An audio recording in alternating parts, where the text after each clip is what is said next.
अच्छा, अब आ जाओ CNS फिजियोलॉजी पे। उसमें सबसे पहले हम कवर करते हैं नर्व फाइबर्स को। ठीक है, हमारे पास बेसिक कौन कौन से नर्व फाइबर्स होते हैं? ए अल्फ़ा, ए बीटा, ए गेमा, ए डेल्टा। ए के 4 होते हैं, ठीक है, ए अल्फ़ा, बीटा, गेमा और डेल्टा। एक बी फाइबर्स हैं और एक सी फाइबर्स हैं। ठीक है, ए अल्फ़ा फाइबर्स अब बहुत इंपॉर्टेंट है। ठीक है, क्योंकि इसमें हमारे पास 1A होते हैं और 1B फाइबर्स होते हैं। ठीक है, 1A और 1B फाइबर्स, अल्फ़ा को हम 1 नंबर देते हैं ना, 1A और 1B फाइबर्स हैं अल्फ़ा फाइबर्स में। ठीक है, इसमें 1A और 1B क्यों इंपॉर्टेंट है? क्योंकि 1A जो है ना, ये मसल स्पिंडल की सप्लाई है, मसल स्पिंडल की। और 1B जो है ना, वो गोल्जी टेंडन की, गोल्जी टेंडन। ठीक है, इंपॉर्टेंट क्यों है?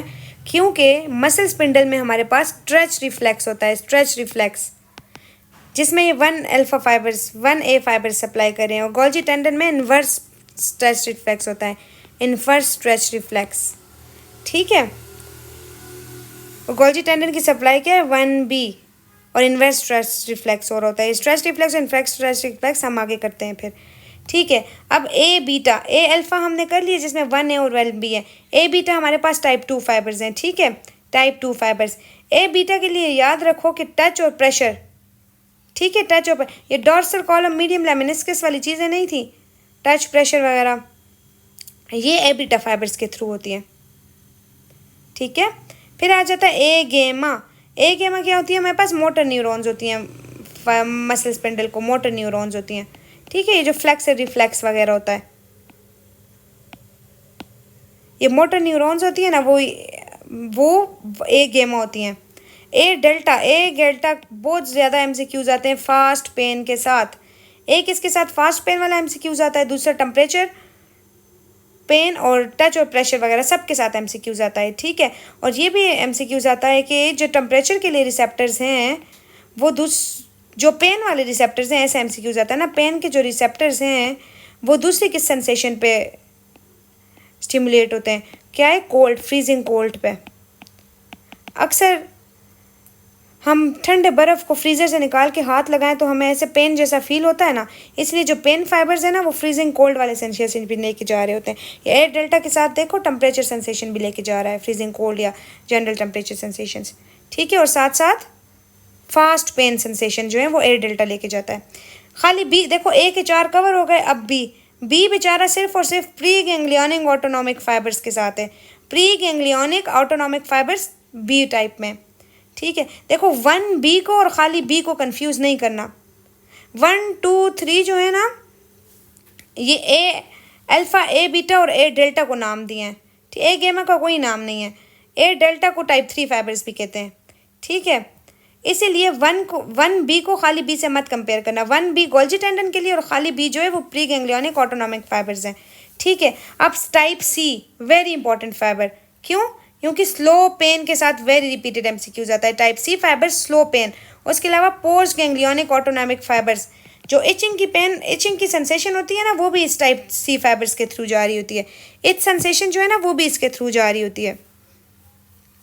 ठीक है, इसे हम कहते हैं टाइप 4 फाइबर्स। टाइप 4 ये अनमाइलिनेटेड है, अनमाइलिनेटेड। बाकी सारे माइलिनेटेड फाइबर्स हैं। टाइप C जो है ये अनमाइलिनेटेड है। ठीक है, बहुत स्लो रेट है कंडक्शन की इसकी। ओके, देखो अब हमारे पास नर्व फाइबर्स में लार्ज माइलिनेटेड कौन कौन से हैं? ए अल्फ़ा और ए बीटा माइलिनेटेड है, लार्ज माइलिनेटेड। उसके थ्रू क्या जा रहा है? प्रोप्रियोसेप्शन, वाइब्रेशन की सेंसेशन, मोटर सेंसेशन। माइलिनेटेड सिर्फ माइलिनेटेड, लार्ज नहीं, उसमें ए गेमा फाइबर्स हैं। स्मॉल माइलिनेटेड फाइबर्स ए डेल्टा फाइबर्स हैं, और अनमाइलिनेटेड C फाइबर्स हैं। ठीक है, अच्छा, अब इसमें भी जो है ना वही चीज़ें बताई हुई हैं, क्या क्या सेंसेशंस लेके जा रही हैं। याद क्या रखनी है? फाइबर के डायमीटर्स को एक रीड दे देना। ठीक है, कंडक्शन वेलोसिटीज़ को एक रीड दे देना। सीक्वेंस में बस याद रखना कि जो टाइप C फाइबर्स हैं उसकी सबसे कम कंडक्शन वेलोसिटी है। ठीक है, अच्छा, अब ये वो ए अल्फ़ा और ए बीटा और ए गेमा और C फाइबर्स वाली बात रिपीटेड है इसमें। अब ये जो है ना, इसका सीक्वेंस याद रखना है। सबसे पहले देखो, प्रेशर जो है ना, प्रेशर वो किस तरह के फाइबर्स पे फाइबर्स पर किस सीक्वेंस में इफेक्ट करेगा। प्रेशर के साथ रिएक्ट जनरली नहीं होता A is greater than B is greater than C. Pressure की वजह से सबसे ज़्यादा टाइप ए फाइबर्स इफेक्ट होंगे, फिर टाइप बी, फिर टाइप सी। ठीक है, फिर एनेस्थीजिया। एनेस्थीजिया का लोकल बहुत ज़्यादा क्वेश्चन आता है, स्पेशली टीथ के साथ के दांत निकाल रहे थे, एनेस्थीजिया लिया, कौन से फाइबर सबसे ज़्यादा इफेक्ट हुआ है। ठीक है, तो लोकल एनेस्थीजिया में सबसे ज़्यादा C is greater than B is greater than A. Sequence उल्टा हो गया है एनेस्थीजिया में। ठीक है, अब हाइपॉक्सिया जो है ना उसका बहुत डिफरेंट है। देखो, एक में ए बी सी है, दूसरे में सी बी ए है। हाइपॉक्सिया में क्या होगा कि ऑक्सीजन कम होने की वजह से सबसे ज़्यादा, देखो ऑक्सीजन कम है तो जनरली बंदा सोचे तो सिंपैथेटिक सिस्टम इफेक्ट होगा ना। Pre ganglionic fibres, pre ganglionic sympathetic fibres या प्री ऑटोनॉमिक फाइबर्स जो होते हैं वो टाइप बी में होते हैं ना, तो इसीलिए हाइपॉक्सिया की वजह से B is greater than A is greater than C. ठीक है, अच्छा अब हमारे पास आगे क्या चीज़ आ गई, गोल्जी टेंडन रिफ्लेक्स, और वो जो मैंने करवाया था। देखो गोल्जी टेंडन रिफ्लेक्स का एफरेंट जो है वो 1B के थ्रू जाते हैं स्पाइनल कॉर्ड में। ठीक है, अब इसको गोल्जी टेंडन ने क्या करना है कि इसने हमारे पास रिलैक्स करवाना है, हमारे पास मसल को जो था ना वो रिलैक्स करवाना है। ठीक है, तो ये क्या कर लेगा, अल्फा मोटर न्यूरॉन की क्या कर लेगा, इनहिबिशन कर लेगा।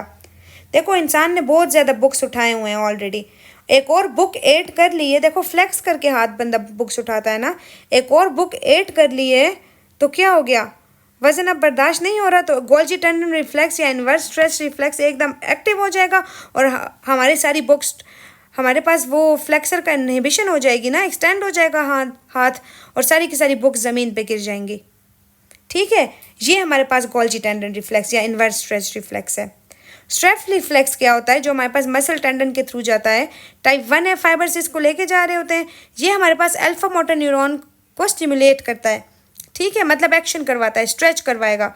ये इसकी एग्जांपल क्या है, नी रिफ्लेक्स है। जैसे ही हम लोग टेंडन हैमर मारेंगे ना टेंडन पर, ये हैमर के साथ इसका सिनेरियो आता है, हैमर को हमने टेंडन पे स्ट्राइक किया। ठीक है, अब एकदम से नी आगे होके स्ट्रेच हो गई ना, तो इसको हम लोग क्या कहते हैं, स्ट्रेच रिफ्लेक्स। जो नी रिफ्लेक्स है ना, ये स्ट्रेच रिफ्लेक्स है। ये मोनोसाइनेप्टिक रिफ्लेक्स होता है, मोनोसाइनेप्टिक। ठीक है, और जो हमारे पास गोल्जी टेंडन रिफ्लेक्स है डाइसाइनेप्टिक रिफ्लेक्स है। ठीक है, और एक और रिफ्लेक्स होता है जिसे हम कहते हैं फ्लेक्सर रिफ्लेक्स। किसी भी हमने इसमें क्या एक्टिव होते हैं, जो हमारे नोसिसेप्टर्स होते हैं ना पेन वगैरह वाले, हमने किसी भी चीज़ को हाथ लगाया और एकदम से पीछे कर लिया। ठीक है, ये फ्लेक्सर रिफ्लेक्स या विड्रॉल रिफ्लेक्स भी से हम कहते हैं। ठीक है, ये हमारे पास मल्टी साइनेप्टिक या पॉलीसाइनेप्टिक होता है, पॉलीसाइनेप्टिक, और ये सारे MCQs हैं। ठीक है, यहाँ पे लिखा हुआ है मैंने, स्ट्रेस रिफ्लेक्स मोनोसाइनेप्टिक है, फ्लेक्सर या विड्रॉल मल्टी साइनेप्टिक है, गोल्जी टेंडन रिफ्लेक्स डाइसाइनेप्टिक है। ठीक है, देखो फ्लेक्सर रिफ्लेक्स में जो है ना वो मसल की शॉर्टनिंग हो रही होती है, पीछे करते हैं हम मसल शॉर्ट होता है, तो इसको स्ट्रेस रिफ्लेक्स से डिफ्रेंशिएट करना है आप लोगों ने। स्ट्रेस रिफ्लेक्स में मसल स्ट्रेच हो रहा है, फ्लेक्सर रिफ्लेक्स में मसल की शॉर्टनिंग हो रही है, हम विड्रॉ कर रहे हैं उस मसल को। ठीक है, ये हमारे क्या कवर हो गए, फाइबर्स की इंपॉर्टेंट चीज़ें कवर हो गई। ठीक है, अब रिसेप्टर्स पे आ जाओ। सेंसरी रिसेप्टर्स जो हमारे पास, देखो सबसे ज़्यादा हमारे पास MCQs आता है ना कि हेयरलेस स्किन है। ठीक है, जैसे फिंगर टिप हो गई, हेयरलेस है ना फिंगर टिप, तो वो किस रिसेप्टर से सबसे ज़्यादा इफेक्ट होते हैं, तो उसका सीक्वेंस क्या है कि फ्री नर्व एंडिंग्स, अगर सिनेरियो ऑप्शन में हुआ ना, free nerve ending is greater than Meissner. ठीक है, मीजनर भी हेयरलेस स्किन में होता है, लेकिन हमारे पास अगर फ्री नर्व एंडिंग हुई तो हमने वो सिलेक्ट करनी है। ठीक है, फ्री नर्व एंडिंग हमारे पास क्या होती है, ये नॉन एडॉप्टिंग है।